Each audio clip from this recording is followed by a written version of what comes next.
A continuator, in literature, is a writer who creates a new work based on someone else's prior text, such as a novel or novel fragment. The new work may complete the older work, or may try to serve as a sequel or prequel to the older work. This phenomenon differs from those authors who, because they share a common culture, use characters or themes from a common cultural stock. History. The development of European classical literature out of the common stock of oral tradition proved conducive to reworkings, revisions, and satires. Numerous writers of Greece's Golden Age revived and reworked stories of the Trojan War and Greek mythology. Although they were not strictly continuators as, for the most part, they did not invent or even extrapolate much from the received stories, choosing to alter the tone and treatment rather than the stories. Latin literature, on the other hand, may be regarded as systematic continuators of Greek models.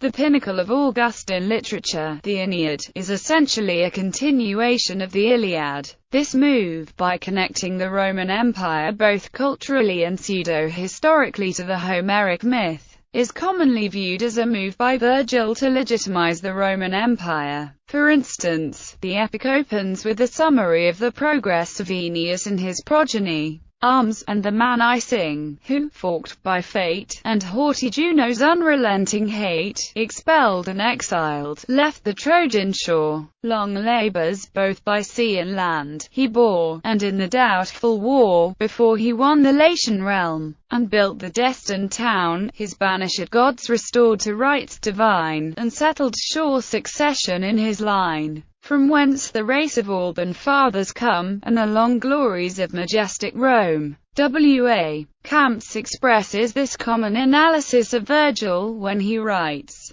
"There is more than one reminder in the poem that its hero Aeneas is ancestor of Octavian through the supposed descent of the Julii, i.e., Octavian's family, through Aeneas' son Julius. Like their medieval predecessors, Renaissance authors drew inspiration from earlier writers. More significantly, the spread of printing, slow increase in literacy, and the development of capitalism conspired to shape a modern concept of text and authorship. In this context, one sees continuators in the modern sense. Authors either inspired or hired to complete or continue a predecessor's concept. This habit was most noticeable in the most commercialized spheres of literature. Elizabethan drama, for example, is full of examples. As an instance of completion, Francis Godolphin Waldron completed The Sad Shepherd, a late unfinished play by Ben Jonson. As an instance of sequel writing, John Fletcher's The Tame I Tamed continues and lampoons Shakespeare's The Taming of the Shrew. Controversial literature was amenable to such continuations,